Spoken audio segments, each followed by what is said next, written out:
नमस्कार साथियों, मैं विकास कुमार शर्मा, सहायक आचार्य, राजकीय महाविद्यालय बूंदी। पिछले व्याख्यान में हमने अरस्तु के राज्य संबंधी विचारों का अध्ययन किया था और हमने अरस्तु द्वारा बताई गई राज्य की प्रमुख विशेषताओं, राज्य के प्रमुख लक्षणों एवं राज्य उत्पत्ति के सिद्धांत के संदर्भ में बात कही थी। उसी कड़ी के तहत आज के इस व्याख्यान में हम अरस्तु द्वारा बताए गए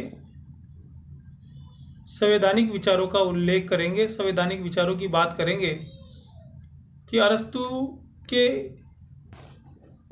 मौलिक संवैधानिक विचार क्या हैं और उन्होंने इन संवैधानिक विचारों के तहत किन बातों पर मुख्यतया प्रकाश डाला है। अरस्तु के संवैधानिक विचार। अरस्तु ने अपनी पुस्तक पॉलिटिक्स के चौथे भाग में संविधान की परिभाषा देते हुए कहा कि संविधान राज्य और उसके अंगों का एक संगठन है जिसके द्वारा शक्ति संबंधों को परिभाषित किया जाता है। यानी अरस्तु कहते हैं कि संविधान राज्य और उसके अंगों का एक संगठन है। अब उसके अंगों में जैसे सरकार भी है, प्रशासनिक बॉडी भी है, जनता भी है, सामाजिक संगठन भी हैं और अन्य प्रकार के सभी संगठनों की बात अरस्तु करता है और समाज में रहने वाले अलग अलग समूह, अलग अलग वर्गों की बात अरस्तु अपने विचारों के तहत करता है, जिसमें बुद्धिजीवी वर्ग भी हैं, महिला वर्ग, बुजुर्ग वर्ग, बच्चे, दास आदि की बात अरस्तु अपने संवैधानिक विचारों के तहत करता है। अरस्तु के अनुसार संविधान से हमें राज्य की अंतिम शक्ति, शासन के स्वरूप, सरकार और जनता के आपसी संबंधों का पता चलता है कि राज्य की अंतिम शक्ति किसके पास है, आखिर राज्य में सर्वोच्च शक्तिशाली कौन है और किसमें सर्वोच्च शक्ति निहित रहती है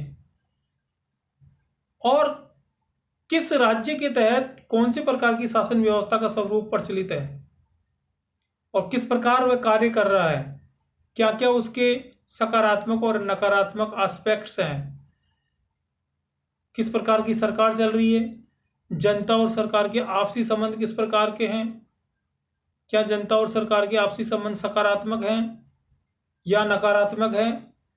इन सब की बात अरस्तु अपने संवैधानिक विचारों के तहत करता है। अरस्तु ने प्लेटो की पुस्तक स्टेट्समैन से प्रभावित होकर संविधान का पहली बार वैज्ञानिक रूप से वर्गीकरण किया है। अच्छा, इससे पहले किसी भी विचारक ने, किसी भी दार्शनिक ने इतना सटीक वैज्ञानिक वर्गीकरण नहीं किया जितना अरस्तु ने किया। इसलिए तो अरस्तु को फादर ऑफ पॉलिटिक्स कहा जाता है, इसीलिए तो अरस्तु को राजनीति विज्ञान का पिता कहा जाता है। उन्होंने बिल्कुल सटीक और बिल्कुल साइंटिफिक तरीके से संविधान का वर्गीकरण किया है और अलग अलग प्रकार की शासन व्यवस्था के स्वरूप की बात कही है और ये भी बताया कि कौन सी शासन व्यवस्था कितनी श्रेष्ठ है और कौन सी शासन व्यवस्था कितनी खराब है और श्रेष्ठ है तो क्यों है और कोई शासन व्यवस्था यदि खराब है तो क्यों है। ये बात अरस्तु ने अपने सिद्धांतों के तहत विस्तृत रूप से कही है। इससे पूर्व कि हम अरस्तु द्वारा बताए गए संविधानों के वैज्ञानिक वर्गीकरण की बात करें, देखिए अरस्तु वैसे राजतंत्र का भी कोई विरोधी नहीं था, लेकिन अरस्तु के समय राजतंत्रात्मक शासन व्यवस्था प्रचलित भी थी, लेकिन अरस्तु फिर भी पॉलिटिको श्रेष्ठ शासन व्यवस्था मानता है। पॉलिटिको और पॉलिटी क्या है? पॉलिटी का मतलब उन्होंने बताया कि एक शासन व्यवस्था का एक शुद्ध रूप, एक आदर्श और यथार्थ का मिश्रित एक रूप होता है जिसमें जनता की सहभागिता होती है, उसको उन्होंने श्रेष्ठ शासन व्यवस्था बताई। आगे खैर इसकी बात हम करेंगे। अरस्तु अपने सिद्धांतों के तहत अलग अलग स्तर के अलग अलग शासन व्यवस्था की बात करता है और वह शासन व्यवस्था की 3 फॉर्म बताता है और फिर 3 अशुद्ध उनकी फॉर्म बताता है। यानी शासन व्यवस्था के 3 शुद्ध रूप और 3 अशुद्ध रूप की बात अरस्तु करता है। यानी कुल मिला के अरस्तु 6 प्रकार की शासन व्यवस्थाओं की बात करता है। जैसे एक व्यक्ति का शासन, यदि एक व्यक्ति का शासन है और वो अच्छा चल रहा है, यानी उसका यदि पॉजिटिव फॉर्म देखें तो राजतंत्र, और यदि वह विकृत हो जाए तो फिर वह अधिनायक तंत्र। कुछ व्यक्तियों का शासन यदि अच्छा है तो कुलीन तंत्र, और यदि वह विकृत हो जाए तो धनिक तंत्र। बहुत से लोगों का शासन यदि वह अच्छा है तो पोलिटी या प्रजातंत्र, और यदि वह विकृत हो जाए तो अरस्तु उसको भीड़ तंत्र की संज्ञा देता है। तो इस प्रकार शासन की 3 सकारात्मक फॉर्म और 3 नकारात्मक फॉर्म अरस्तु बताता है। राजतंत्र, कुलीन तंत्र और पोलिटी, ये तो शासन व्यवस्था के सकारात्मक स्वरूप है। अधिनायक तंत्र, धनिक तंत्र और भीड़ तंत्र, यह शासन व्यवस्था के नकारात्मक स्वरूप के तहत माने गए हैं। अरस्तु के संविधानों के वर्गीकरण की विशेषताएं। देखिए, अरस्तु संविधानों का संख्या और हित के आधार पर वर्गीकरण करता है। जैसे मैंने अभी बताया ना, एक व्यक्ति का शासन है तो राजतंत्र, कुछ लोगों का शासन है तो कुलीन तंत्र, और यदि बहुत से लोगों का शासन है तो वह पोलिटी या भीड़ तंत्र। तो यहाँ एक तो संख्या और एक हित। अब यहाँ अलग अलग शासन व्यवस्थाओं में जनता और प्रशासन और शासन के हित आपस में अलग अलग प्रकार के होते हैं, और उनके मध्य आपसी टकराव और उनके मध्य आपसी वैमनस्यता मान लो या सहयोग मान लीजिए, ये अलग अलग स्तरों पर अलग अलग प्रकार से देखा जा सकता है।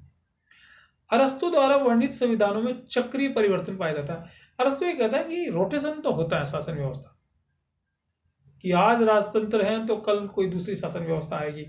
ऐसा तो नहीं कि बहुत लंबे समय तक एक ही प्रकार की शासन व्यवस्था प्रचलित रहे। अरस्तु कहता है ये स्वाभाविक रूप से ऑटोमेटिक होता है, क्रांति के माध्यम से शासन व्यवस्था परिवर्तित हो जाती है। राजतंत्र है, वहां कुलीन तंत्र भी आ सकता है, प्रजातंत्र भी आ सकता है, और तानाशाही तंत्र, धनिक तंत्र और भीड़ तंत्र भी आ सकता है। तो ये चक्रीय परिवर्तन की बात अरस्तु करता है, पर ये अरस्तु कहते हैं कि ये रोटेट होती रहती है और क्रम से रोटेट होती रहती है। अरस्तु संवैधानिक तंत्र, पॉलिटी को श्रेष्ठ शासन व्यवस्था मानता है। मैंने अभी आपको बताया कि जो आदर्श और यथार्थ के मध्य की कड़ी है उसको पॉलिटी कहते हैं, और अरस्तु इस शासन व्यवस्था को सबसे श्रेष्ठ मानता है। हालांकि अरस्तु के समय राजतंत्र प्रचलित था और अरस्तु राजतंत्र का भी समर्थन करता है, लेकिन राजतंत्र का समर्थन करते हुए भी वह कहते हैं कि पॉलिटी श्रेष्ठ शासन व्यवस्था है। इसकी निम्न प्रमुख विशेषताएं अरस्तु बताता है। एक तो यह है, ये जो पॉलिटी होती है इसकी निम्न विशेषता होता है। एक तो यह विधि पर आधारित शासन व्यवस्था होती है, कानून पर आधारित है, और जब कोई शासन व्यवस्था कानून पर आधारित होती है तो वह स्वेच्छाचारिता से तो ज्यादा अच्छी होती है स्वाभाविक रूप से। इस शासन व्यवस्था में मध्यम वर्ग की भूमिका महत्वपूर्ण होती है। मध्यम वर्ग के हाथों में इस शासन की बागडोर होती है। इसमें और भी वर्ग होते हैं, उच्च वर्ग भी होता है, निम्न। वो कहते हैं कि उच्च वर्ग विलासी होता है और जो निम्न वर्ग होता है वह आलसी होता है। निम्न वर्ग में कई प्रकार की विकृतियां होती है, कई प्रकार के उनमें अपराध समाहित होते हैं, तो वह मध्यम वर्ग को श्रेष्ठ मानता है और इस शासन व्यवस्था की बागडोर वह मध्यम वर्ग के हाथों में ही बताता है। संवैधानिक तंत्र में मिश्रित शासन प्रणाली पाई जाती है। एक ये भी एक बात कही जाती है कि इसमें मिश्रित शासन प्रणाली पाई जाती है। इसमें राजतंत्र, कुलीन तंत्र और प्रजातंत्र तीनों के लक्षण दिखाई देते हैं। जब कोई नीति निर्माण के लिए डिसीजन लिया जाता है और फाइनल डिसीजन लिया जाता है, जैसे मान लो सबकी सहमति से काम हो रहा है तो संवैधानिक तंत्र है, लेकिन अंतिम अथॉरिटी जैसे भारत का प्रधानमंत्री कोई निर्णय करता है तो वहां फिर वो एक राजतंत्रात्मक शासन व्यवस्था के प्रतीक के समान भी हो जाता है। ये तीनों प्रकार की शासन व्यवस्था का स्वरूप इस शासन व्यवस्था संवैधानिक वर्गीकरण में अरस्तु बताता है, और इसमें भी पॉलिटी में ये बताता है। आलोचना एवं महत्व। अरस्तु के संविधानों के वर्गीकरण की आलोचना भी की जाती है। यह संविधानों का वर्गीकरण नहीं होकर सरकारों का वर्गीकरण है। कुछ लोग कहते हैं कि संविधानों का वर्गीकरण नहीं है, ये तो सरकारों का वर्गीकरण है, और वास्तव में ये सरकार के स्वरूप है। संविधान का वर्गीकरण दिखाई भी नहीं देता, लेकिन अरस्तु ने अपने समय में इसको संविधानों का वर्गीकरण नाम दिया। तो हो सकता है काल के अनुसार धीरे धीरे चीजें परिवर्तित हो जाती हैं। उन्होंने इसको संविधानों का वर्गीकरण नाम दिया और ये धीरे धीरे रूपांतरित होकर सरकारों के वर्गीकरण के रूप में हो गया। तो लेकिन आलोचना की जाती है। इसमें लोकतंत्र को भी निकृष्ट शासन प्रणाली बताया गया। लोकतंत्र को, प्रजातंत्र भी वो जो शुद्ध रूप में है, जो आदर्श और यथार्थ के मध्य। वरना तो अरस्तु ने अपने सिद्धांतों में प्रजातंत्र की आलोचना की है कि प्रजातंत्र एक भीड़ तंत्र है और ये विकृत रूप होता है शासन का। लेकिन अब आलोचना तो की है क्योंकि उन्होंने इस प्रकार की कमी देखी होगी लोकतंत्र में, और लोकतंत्र में होती भी हैं कमियां, बहुत सी कमियां होती है। जैसे एक तो अयोग्य लोगों का इसमें बोलबाला रहता है, इसमें बहुत से लोगों की आवाज़ ही लोकतंत्र होता है और उसमें सबकी आवाज़ सुनी भी नहीं जाती। इसमें भ्रष्टाचार बहुत ज़्यादा होता है। तो कई प्रकार की कमियां हैं लोकतंत्र में भी। इसमें शासन की बागडोर मध्यम वर्ग को सौंपी गई है तथा शासन में अन्य वर्गों की कोई भूमिका नहीं बताई गई। अब जैसे मैंने आपको बताया ना कि इसमें अरस्तु खुद कहते हैं कि उच्च वर्ग जो होता है, संपन्न वर्ग, वो विलासी होता है, तो उसको इस प्रकार वंचित कर दिया। और जो निम्न वर्ग होता है वह आलसी होता है, उसमें कई प्रकार के आपराधिक प्रवृत्तियां पाई जाती हैं। तो ये, लेकिन आलोचक कहते हैं कि इसमें अन्य वर्गों को वंचित कर दिया गया। ठीक है, ये आलोचना के बिंदु अरस्तु के हैं इस सिद्धांत के। इन सब आलोचनाओं के बावजूद भी अरस्तु द्वारा दिए गए संविधानों को या संविधानों का प्रथम वैज्ञानिक वर्गीकरण को नकारा नहीं जा सकता, क्योंकि इतने व्यापक तरीके से, इतने सटीक तरीके से और इतने वर्षों पूर्व अरस्तु ने जो संविधानों का वैज्ञानिक वर्गीकरण किया है उसको नकारा तो नहीं जा सकता। उसकी अपनी भूमिका है और इनके द्वारा बताए गए संवैधानिक वर्गीकरण के आधार पर ही तुलनात्मक राजनीति में अनेक नवीन सिद्धांत प्रतिपादित किए गए कालांतर में, जो आज भी उतने ही प्रासंगिक हैं जितने अरस्तु के समय हैं। तो यूँ तो अरस्तु के संवैधानिक वर्गीकरण के सिद्धांतों को नकार नहीं सकते, इनका अपना विशिष्ट महत्व है। और मेरी नज़र में अगर मेरे दृष्टिकोण से बात करें तो ये वास्तव में उस समय इस प्रकार का वर्गीकरण करना एक बहुत बड़ी बात है, और अरस्तु का ये राजनीति विज्ञान की दृष्टि से बहुत बड़ा योगदान है। ये अरस्तु के संवैधानिक वर्गीकरण के संबंध में अपने कुछ बात कही। आप सभी लोगों को बहुत धन्यवाद।